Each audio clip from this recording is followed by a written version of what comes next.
Hi friends, ಎಲ್ರಿಗೂ ನಮಸ್ಕಾರ. ಇವತ್ತು ಸ್ಪೆಷಲ್ ಆಗಿ ಆಲೂ ಗೋಬಿ ಚಿಕನ್ ಬಿರಿಯಾನಿನ ಮಾಡ್ತಾ ಇದ್ದೀನಿ. ತುಂಬಾನೇ ಟೇಸ್ಟಿ ಆಗಿದೆ. ನೀವು ಕೂಡ ನೋಡ್ಕೊಳ್ಳಿ ಹೇಗ್ ಮಾಡೋದು ಅಂತ. ಮನೇಲಿ ನೀವು ಕೂಡ ಟ್ರೈ ಮಾಡಿ. ಮೊದಲನೇದಾಗಿ ನಾನು ಇವತ್ತು ಬಾಸುಮತಿ ರೈಸ್ನ ಮೊದಲೇ ಬೇಯಿಸಿಟ್ಕೊಳ್ಳೋದಕ್ಕೆ ರೆಡಿ ಮಾಡ್ಕೊಳ್ತೀನಿ. ಅಳತೆಗೆ ತಕ್ಕಷ್ಟೇ ನೀರು ಹಾಕೊಂಡು ಪಲಾವ್ ಎಲೆ, ಮರಾಠಿ ಮೊಗ್ಗು, ಕಸೂರಿ ಮೇಥಿ, ಚಕ್ಕೆ, ಲವಂಗ, ಕಲ್ಲು ಹೂವು ಮತ್ತು ರುಚಿಗೆ ತಕ್ಕಷ್ಟು ಉಪ್ಪನ್ನು ಹಾಕಿ ನೀರು ಕುದ್ದ ಮೇಲೆ ಬಾಸುಮತಿ ರೈಸ್ನ 1 ಅವರ್ ನೆನೆಸಿಟ್ಟಿದ್ದೆ. ಅದನ್ನು ಚೆನ್ನಾಗಿ ತೊಳೆದು ರೈಸ್ನ ಕೂಡ ಹಾಕಿ ಚೆನ್ನಾಗಿ ಮಿಕ್ಸ್ ಮಾಡಿ ಮುಕ್ಕಾಲು ಭಾಗ ಬೇಯೋ ತನಕ ಬೇಯಿಸಿ ಎತ್ತಿಟ್ಕೊಳ್ತೀನಿ. ಅದಾದ ನಂತರ ಒಂದು ಅಗಲವಾದ ಪಾತ್ರೆ ತಗೊಂಡು 1 ಬೌಲ್ ಆಯಿಲ್ನ ಹಾಕೊಂಡು ಮತ್ತೆ 1 ಬೌಲು ಗೀನ ತಗೊಂಡಿದ್ದೀನಿ.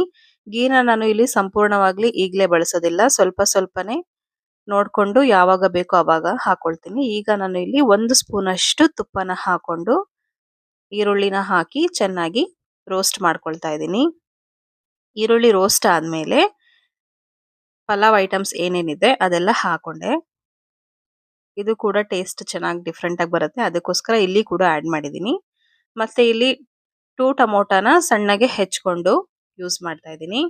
ಟೊಮೊಟೊ ಸಂಪೂರ್ಣವಾಗಿ ಸ್ವಲ್ಪ ಸಾಫ್ಟ್ ಆಗಿ ಸ್ಮ್ಯಾಶ್ ಆಗೋ ತನಕ ಫ್ರೈ ಮಾಡಿಕೊಂಡು ಆಲೂಗಡ್ಡೆನ ಆ್ಯಡ್ ಮಾಡ್ಕೊಳ್ತೀನಿ ಇವಾಗ.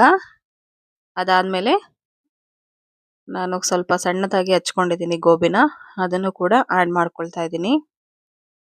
ನಂತರ ರುಚಿಗೆ ತಕ್ಕಷ್ಟು ಉಪ್ಪನ್ನು ಬಳಸ್ತಾ ಇದ್ದೀನಿ. ಸಾಲ್ಟು ನಾವು ರೈಸ್ಗೆ ಕೂಡ ಹಾಕಿರ್ತೀವಿ, ಸೊ ನೋಡಿಕೊಂಡು ಹಾಕ್ಕೊಳ್ಬೇಕು. ನಂತರ ಸ್ವಲ್ಪ ಚಿಟಿಕೆ ಅರಿಶಿಣ, ಖಾರ ಎಷ್ಟು ಬೇಕೋ ಅಷ್ಟು ನೋಡಿಕೊಂಡು ಅಚ್ಚ ಖಾರದ ಪುಡಿನ ಯೂಸ್ ಮಾಡ್ತಾ ಇದ್ದೀನಿ. ನಾನಿಲ್ಲಿ 2 ಸ್ಪೂನ್ ಅಚ್ಚ ಖಾರದ ಪುಡಿನ ಹಾಕ್ಕೊಂಡಿದ್ದೀನಿ.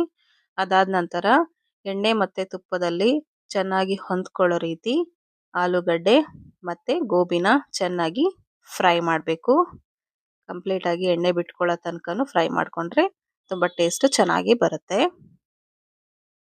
ಅದಾದ ನಂತರ ನಾನು ಶುಂಠಿ ಮತ್ತು ಬೆಳ್ಳುಳ್ಳಿನ ಸ್ವಲ್ಪ ನೀರು ಹಾಕಿ ಪೇಸ್ಟ್ ಮಾಡಿ ತೆಗೆದಿಟ್ಕೊಂಡಿದ್ದೆ, ಅದನ್ನು ಕೂಡ ಈಗ ಮಿಕ್ಸ್ ಮಾಡ್ತಾ ಇದ್ದೀನಿ. ಈಗ ಸ್ವಲ್ಪ ಗೀ ಆ್ಯಡ್ ಮಾಡ್ತಾ ಇದ್ದೀನಿ. ಶುಂಠಿ ಬೆಳ್ಳುಳ್ಳಿ ಪೇಸ್ಟ್ ಹಾಕೋದ್ರಿಂದ ಸ್ವಲ್ಪ ತಳ ಹಿಡಿಯುತ್ತೆ, ಗೀ ಹಾಕೋದ್ರಿಂದ ಅದು ಅವಾಯ್ಡ್ ಆಗುತ್ತೆ. ನಂತರ ನಾನು ಇಲ್ಲಿ 3/4 kg ಚಿಕನ್ನ ತಗೊಂಡಿದ್ದೀನಿ, ಅದನ್ನು ಕೂಡ ಹಾಕಿ ಎಲ್ಲನೂ ಒಂದ್ಸಲಿ ಕೈ ಆಡಿಸ್ಕೊಂಡು ಫ್ರೈ ಮಾಡ್ಕೊಳ್ತಾ ಇದ್ದೀನಿ. ಮತ್ತು ನನ್ನ ಚಾನಲ್ನ ಯಾರು ಹೊಸದಾಗಿ ನೋಡ್ತಾ ಇದ್ದೀರಾ, ದಯವಿಟ್ಟು ನನ್ನ ಚಾನಲ್ನ ಸಬ್ಸ್ಕ್ರೈಬ್ ಮಾಡಿ, ಸಪೋರ್ಟ್ ಮಾಡಿ, ಫಾಲೋ ಮಾಡಿ. ಮತ್ತು ನನ್ನ ವಿಡಿಯೋಗಳು ಇಷ್ಟ ಆದರೆ ಲೈಕ್ ಮಾಡಿ. ಬೇರೆ ಯಾವುದೇ ರೆಸಿಪಿ ಬೇಕು ಅಂದರೆ ನನಗೆ ಕಮೆಂಟ್ ಮೂಲಕ ತಿಳಿಸಿ. ನಂತರ ನಾನು ಇಲ್ಲಿ ಪುದೀನ ಮತ್ತು ಕೊತ್ತಂಬರಿ ಸೊಪ್ಪನ್ನು ಫ್ರೇಗ್ರೆನ್ಸ್ಗೋಸ್ಕರ ಮೇಲ್ಗಡೆ ಹಾಕಿ ಈಗ ತುಪ್ಪ ಕೂಡ ಆ್ಯಡ್ ಮಾಡಿ ಪ್ಲೇಟ್ನ ಕ್ಲೋಸ್ ಮಾಡಿ ಚೆನ್ನಾಗಿ ಎಣ್ಣೆ ಸುತ್ತಲೂ ಬಿಟ್ಕೊಳ್ಳೋ ತನಕ, ಚಿಕನ್ ಬೇಯೋ ತನಕನೂ ಕ್ಲೋಸ್ ಮಾಡಿ ಬಿಟ್ಬಿಡ್ತೀನಿ. ಚಿಕನು ಸ್ವಲ್ಪ ಸಾಫ್ಟಾಗಿ ಬೇಯಬೇಕು, ಅದಕ್ಕೆ ಸ್ವಲ್ಪ ಸಣ್ಣ ಉರಿಯಲ್ಲೇ ಇಟ್ಕೊಂಡು ಬೇಯಿಸ್ಕೊಂಡಿದ್ದೀನಿ. ನೋಡಿ ಎಷ್ಟು ಸಾಫ್ಟಾಗಿ ಬೆಂದಿದೆ, ಎಣ್ಣೆ ಕೂಡ ಸುತ್ತಲೂ ಬಿಟ್ಕೊಂಡಿದೆ. ತುಂಬಾ ಟೇಸ್ಟಿಯಾಗಿರುತ್ತೆ, ನೀವು ಮಿಸ್ ಮಾಡ್ದೇ ಟ್ರೈ ಮಾಡಿ. ನಂತರ ಈಗ ಬಾಸುಮತಿ ರೈಸನ್ನು ನಾನು ಸುತ್ತಲೂ ಸ್ಟ್ರೇನರ್ ಮೂಲಕ ಸ್ಪ್ರೆಡ್ ಆಗೋ ರೀತಿ ಉದ್ರಾಗಿ ಎಲ್ಲ ಕಡೆನೂ ಹಾಕೊಳ್ತಾ ಇದ್ದೀನಿ. ಸ್ಟ್ರೇನರ್ ಮೂಲಕ ಹಾಕೋದ್ರಿಂದ ನೀರು ಅದರಲ್ಲಿ ಉಳಿಯೋದಿಲ್ಲ. ಆಲ್ರೆಡಿ ರೈಸು ಇಲ್ಲಿ 75% ಬೆಂದಿರೋದ್ರಿಂದ ನಮಗೆ ನೀರಿನ ಅವಶ್ಯಕತೆ ಇರೋದಿಲ್ಲ.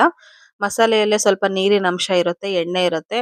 ದಮ್ ಕಟ್ಟೋದ್ರಿಂದ ನಮಗೆ ನೀಟಾಗಿ ಹೊಂದ್ಕೊಂಡು ಚೆನ್ನಾಗಿಯೇ ಬೇಯುತ್ತೆ.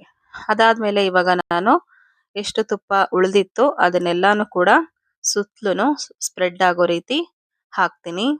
ಅದು ಕೂಡ ಕರಗಿ ನಮಗೆ ರುಚಿಕರವಾದ ಬಿರಿಯಾನಿ ರೆಡಿ ಆಗುತ್ತೆ. ನೋಡೋಣ ಇವಾಗ ಬಿರಿಯಾನಿ ಹೇಗೆ ಬಂದಿದೆ ಅಂತ.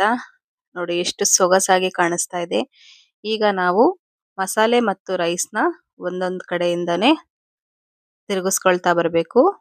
ತುಂಬ ಜೋರಾಗಿ ಮಾಡಬಾರ್ದು, ಬಿಕಾಸ್ ಅಕ್ಕಿ ಸಾಫ್ಟ್ ಆಗಿರೋದ್ರಿಂದ ಹೊಡ್ಕೊಳ್ಳುತ್ತೆ.